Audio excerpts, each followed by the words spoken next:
Juste ici, derrière, on est à l'arrière de la maison communale de Beauvechin. L'arrière maison communale de Beauvechin, on l'utilise comme zone test pour tout ce qui est plantation, mellifères et autres, pour voir ce que l'on peut faire et ne pas faire. Donc ici derrière, vous avez par exemple un pré fleuri sur une cour en béton. Au milieu, il y a un bac à boue, bac à eau, aussi bien pour les hirondelles que pour les insectes, de venir boire et prendre les minéraux adéquats. Un peu plus loin, vous avez un bac à sable à insectes. Le bac à sable à insectes, il sert à changer un petit peu la méthode qu'on utilisait avant, qui était l'hôtel à insectes classique. Eh bien, comme on sait que 90% des abeilles sont quand même terricoles, ça permet d'avoir ces fameux 90% qu'ils viennent nidifier à un endroit fixe.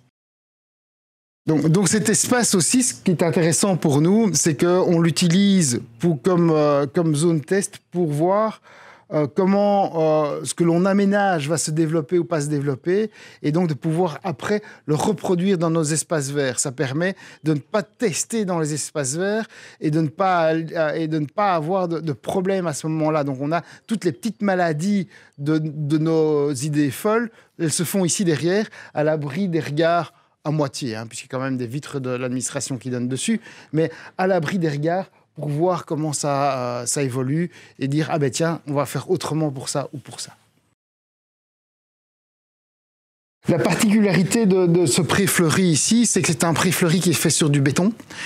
Ça a un énorme avantage, c'est que ça permet de recycler des zones bétonnées en zones pour les insectes pollinisateurs, mais aussi, du coup, d'avoir quelque chose de pérenne.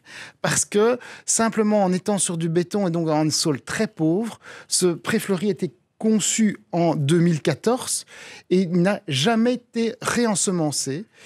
Et d'autant plus que, comme il a, dans l'état dans lequel il est ici, il est vraiment dans un optimum et on a vraiment un maximum d'espèces différentes. Donc, c'est vrai que la première année ou les 2 premières années n'ont pas été les mêmes que maintenant. On a eu beaucoup de pionnières à ce moment-là qui avaient du mal à pousser. Maintenant, on est vraiment parti sur des vivaces et ça fonctionne tout à fait. Et donc là, on est sur quelque chose qui est très intéressant au niveau de la pérennité et de l'entretien, puisqu'on ne fauche qu'une fois par an au mois de septembre. Aujourd'hui, avec le temps pluvieux et la luminosité, toutes les fleurs sont fermées. On est au début de la saison, donc on ne voit pas la luxuriance qu'il y a dans ce site. Mais dans vraiment pas longtemps, on parle d'une semaine, tout va être rempli de compagnons blancs et les centaurées et autres vont suivre. Donc on aura vraiment une luxuriance de couleurs et de vie. Ici, évidemment, une fois qu'on la sort de cet endroit-ci, eh bien, ça nous permet d'aménager plein d'autres endroits au niveau des espaces verts. Donc, on a l'arrière, par exemple, de la salle des mariages qui est faite de façon à avoir un espace vert par terre, mellifère, vivace, permanent. On a des vergers conservatoires, on a des prés fleuris qui se mettent dans différents lotissements, on a des nouveaux espaces avec des pelouses fleuries, on a un projet maintenant du bac à sable dont le prototype se trouve ici derrière, qui va être agrandi et mis dans un autre espace vert à 1000. Donc on est vraiment ici sur le laboratoire. Donc, moi, je vais vous parler principalement donc, de ce que nous, on a mis en place, mais peut-être surtout aussi de la méthodologie que l'on a mis en place pour le faire, étant donné qu'il y a des exemples qui peuvent être reproductibles, mais je pense que chaque commune a de ses particularités, a ses atouts, a ses inconvénients, et que chaque commune, du coup, doit pouvoir s'adapter et donc trouver ses propres solutions par rapport à ça. Alors, je ne suis pas entomologiste, je ne suis pas botaniste, je suis ornithologue de l'Institut royal des sciences naturelles de Belgique, en complément de ma fonction de conseiller en environnement.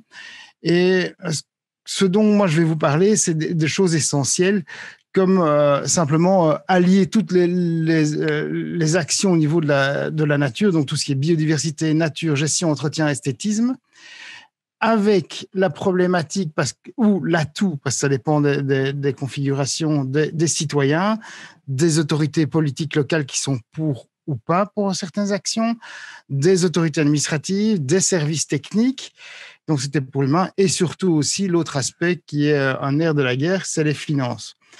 Donc, il y a moyen d'allier tout ça et d'arriver à des choses intéressantes. Et donc, pour ça, moi, j'ai une philosophie assez simple avec des regards différents de ce qui se passe autour de nous.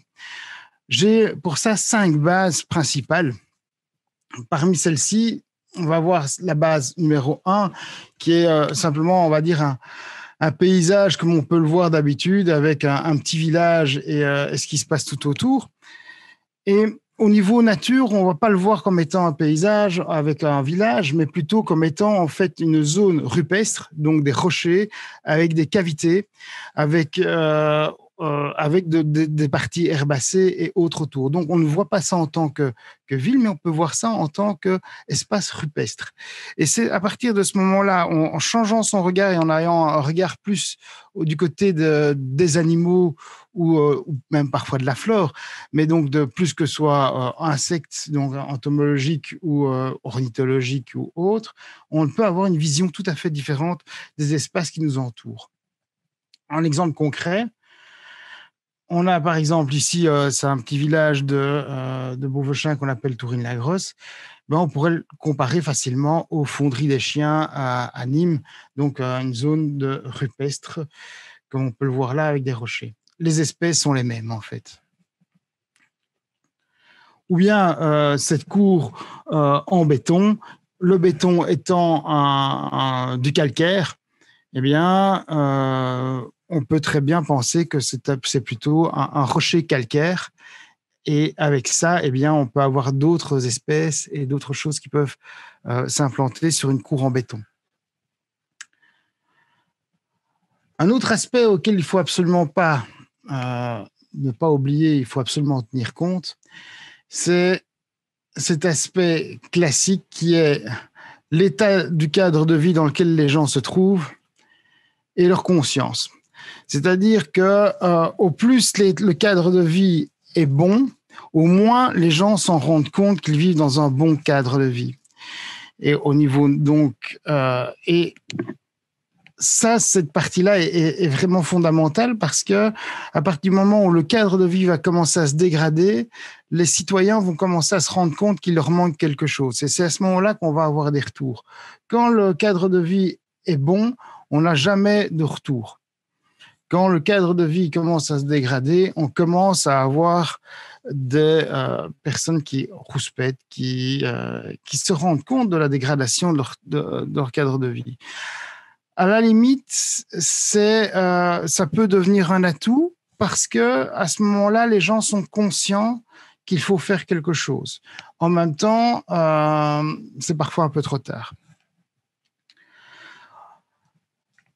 Une des autres bases qui est classique, c'est, comme on le voit ici en bas de mon... je vais essayer de prendre le pointeur. Donc, comme on le voit ici sur mon PowerPoint, quand on a de l'herbe bien coupée qui vient juste d'être fauchée, généralement, à ce moment-là, les gens ne disent pas grand-chose au niveau des espaces publics. Ils ne disent pas grand-chose non plus à partir du moment où tout est couvert en fleurs et tout est beau. Et donc, a un aspect vraiment d'entretien et agréable. La problématique vient quand on a l'intermédiaire, c'est-à-dire qu'une fois qu'on va laisser pousser que pour pouvoir arriver à avoir des fleurs et qu'on a ce genre de choses, c'est à ce moment-là que les gens vont commencer à rouspéter. Pour nous, par exemple, c'est à nouveau, dans ce genre de situation, au début, quand on était au niveau de la com et au niveau de la gestion, on n'avait pas fait trop attention à cet aspect-là. Ça nous a valu des volées de bois vert sur les réseaux sociaux, à peu près 1500 messages sur Facebook, en démarrant de rien. Puis tout d'un coup, tout est en fleurs, on n'a plus aucun message. Et puis, quand on a l'aspect suivant qu'on est obligé de laisser venir, puisque pour l'ensemencement entre autres, par exemple, si c'est des marguerites ou quoi que ce soit, ou d'autres centaurées, on doit laisser légèrement faner de façon à pouvoir avoir des graines qui retombent sur le sol et réensemencer. C'est à nouveau à ce moment-là un aspect négligé que le public apprécie moins, et à ce moment-là, de nouveau 1500 messages sur les réseaux sociaux. La quatrième base est très très importante pour moi parce que c'est la source de beaucoup de conflits également au niveau même des aménagements. Il y a deux types donc d'espaces publics. Il y a les cimetières et tous les autres. Et les cimetières sont vraiment des choses à part, avec une sensibilité à part, et des choses que l'on ne peut pas se permettre ou que l'on doit se permettre absolument dans les cimetières de façon à ne pas créer de problèmes au niveau ressenti de la population. Et alors, la cinquième base, elle est assez simple. C'est simplement regarder un maximum. Parce que généralement, on essaye de s'imposer une idée et de l'implanter dans un espace vert. Et parfois, ce n'est pas tout à fait la bonne idée parce qu'on n'a pas regardé ce qui s'y passait. Et donc, du coup, on se bat contre la nature. Au lieu de se battre contre la nature, il est parfois plus intéressant de l'observer davantage et de regarder ce qui va s'y passer et pour pouvoir en tirer les bénéfices. Vous allez comprendre tout de suite par des exemples concrets, je vais vous citer par après. Alors, voici un exemple de ce que dans de nos cimetières, ça date maintenant d'une dizaine d'années. Hein. C'était au début du plan Maya où on a décidé de passer au zéro phyto en 2011 et il fallait trouver une autre solution pour nos cimetières. Comme il n'y avait aucune expérience, on s'est dit, eh bien, on va enherber, ce qu'on fait partout maintenant. Mais on a eu d'enherber pour le moment. J'entends quelqu'un qui me parle, non? Je ne sais pas. Ok, excusez-moi. On a ensemencé donc avec des espèces pour des prés fleuris. Et c'était l'erreur à ne pas faire. Parce que, évidemment, les espèces pour prés fleuris, eh bien, au lieu de fleurir au niveau du sol, ça fleurit fort haut. Et donc, du coup, on a un aspect qui est très joli, qui est hyper mellifère et très intéressant pendant 2 mois. Et le reste du temps, on va devoir le faucher ou bien on doit le laisser pousser. C'est à ce moment-là qu'on va avoir toutes les critiques sur les réseaux sociaux.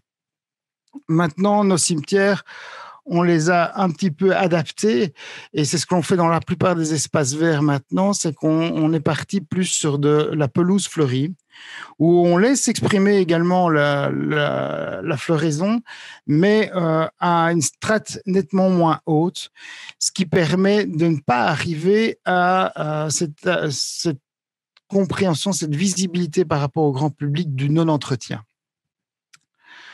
Ça, c'est important. Un autre aspect, donc on est aussi là au début du lancement du plan Maya, on a commencé à parler des pollinisateurs dans les communes. Et ici, c'est une photo donc, qui date de 2011, hein, quand on a commencé à vouloir aider les apiculteurs et autres. Ici, donc, on est à l'arrière de la maison communale où on a voulu mettre une ruche avec une petite caméra devant qui était reliée au bureau population, et ainsi les gens qui venaient dans l'administration communale pouvaient voir ce qui se passait au niveau de la ruche. Vous voyez entre autres qu'à l'avant-plan, on avait fait un essai de bandes fleuries, pré-fleuries au bord du jardin, au bord de cette cour. Et on a vite remarqué dans les années qui ont suivi, 2012-2013, que les coquelicots, autres bleuets et chrysanthèmes des moissons avaient disparu de cette bande, que les plantes vivaces qui auraient dû s'implanter ne s'y implantaient pas parce que notre sol était trop riche. Par contre, toutes ces plantes commençaient à pousser dans les joints de la cour. C'est ainsi qu'on est arrivé au principe que vous avez vu dans la vidéo, de se dire, mais plutôt que d'essayer absolument de débroussailler cette cour et de et de la nettoyer. Comme on avait prévu d'ailleurs de la démonter parce que c'était vraiment un énergivore au niveau travail, on s'était dit, ben, on va la démonter et on va remettre de la pelouse à la place. Ici, on a simplement mis une strate de 1 centimètre à 0 centimètre, voire 1,5 centimètre de terre dessus, qu'on a ensemencé. Et donc, c'est le projet dont on a parlé tantôt dans le film. Voilà, vu du même endroit, hein, la ruche se trouvait là dans le fond. On l'a simplement recouvert. Ça nous a à moitié rien coûté par rapport à un démontage d'un endroit qui était tout à fait inaccessible en plus avec un véhicule, puisque c'est une cour qui est enclavée. Ça nous a permis, entre autres, de se dire, ben tiens, voilà, là où on a des zones de friche de béton, comment on pourrait on peut l'entretenir autrement et la gérer autrement. Donc ici, c'est simplement tondu, c'est fauché au mois de septembre, avec un résultat. Donc, tantôt, on se trouvait, la photo était prise de ce coin-ci, et donc là, on est à la place de la ruche et on voit dans le sens inverse, mon bureau est juste ici derrière.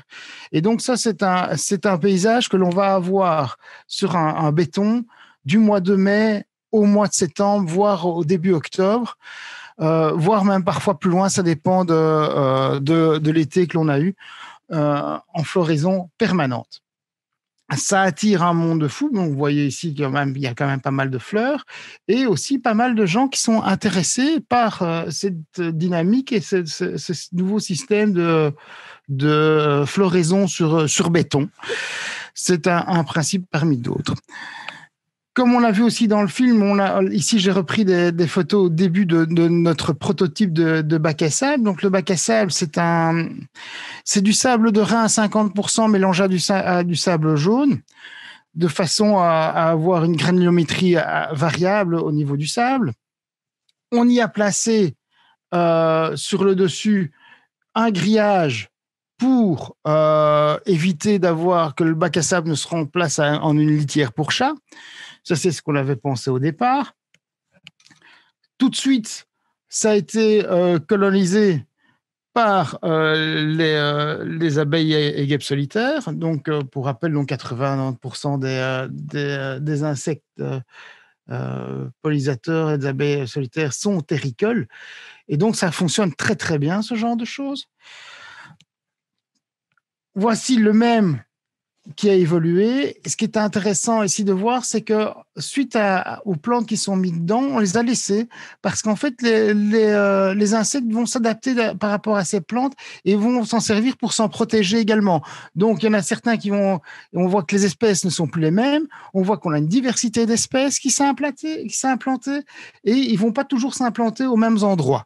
Et donc, il y en a qui vont être plutôt sous la végétation ou en bord de végétation et d'autres vraiment sur les zones plus nues. Voilà, donc ça permet de rajouter de la diversité.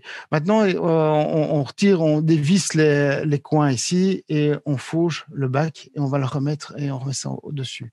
Ce qui est important aussi, c'est que le bac n'est pas fermé sur le fond.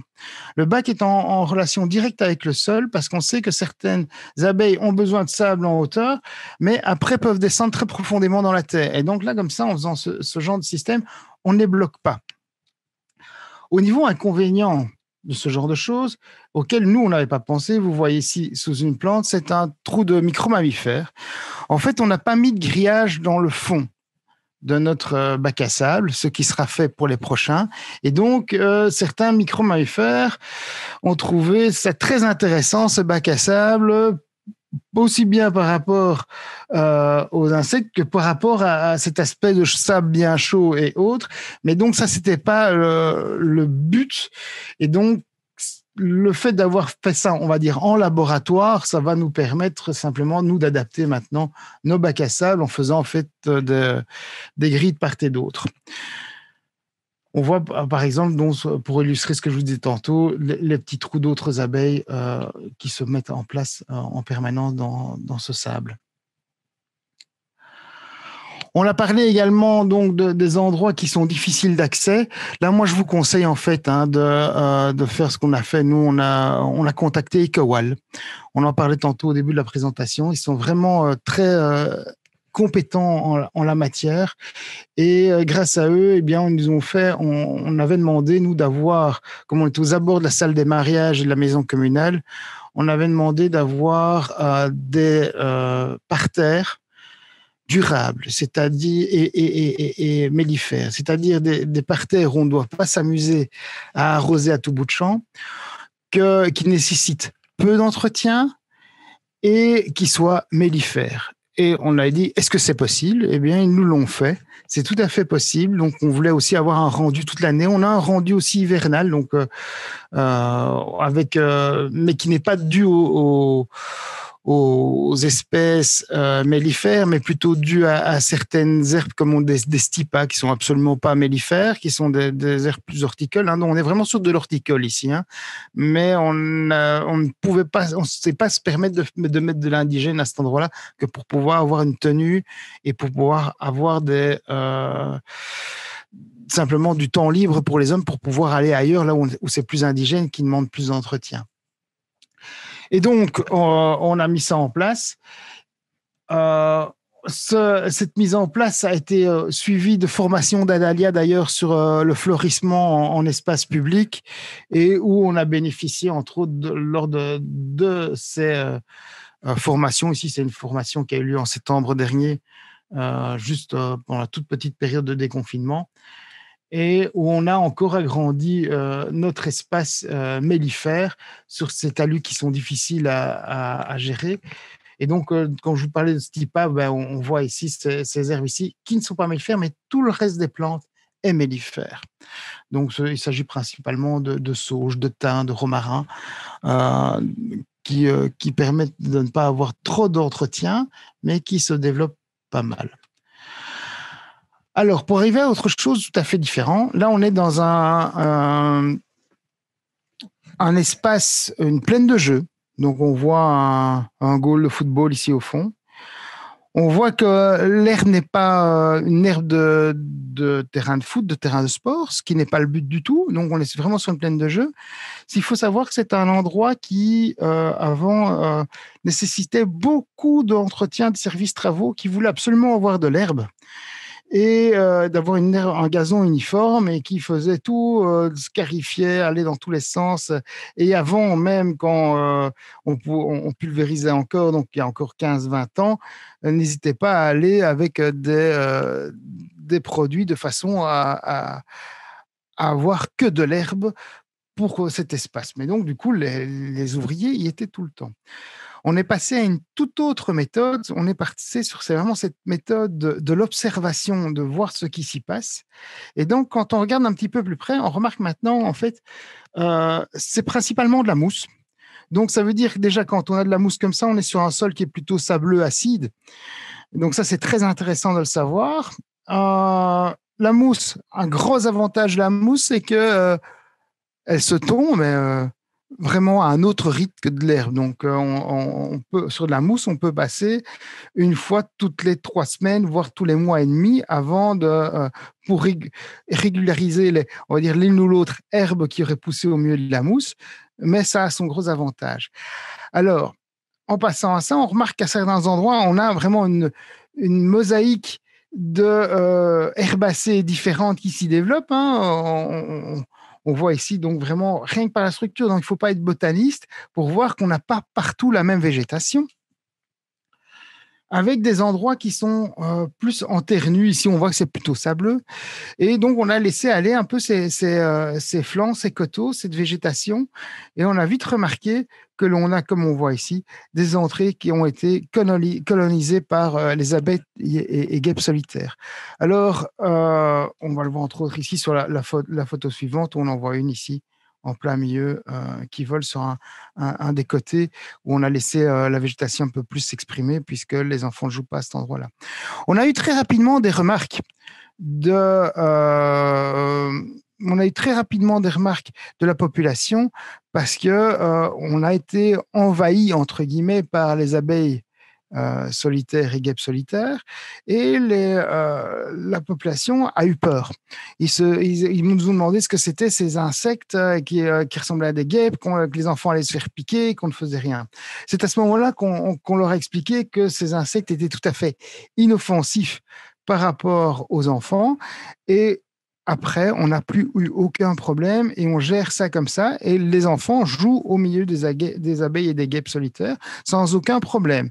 Et on a, au début, donc quand il y a 15-20 ans et que le service travaux y allait franco dans cet espace vert pour essayer d'absolument avoir quelque chose, eh bien, il n'y avait pas tous ces insectes qui étaient présents. C'est par le changement simplement de l'entretien de l'espace vert par l'observation qu'on a obtenu cette cohabitation entre la population et les insectes pollinisateurs.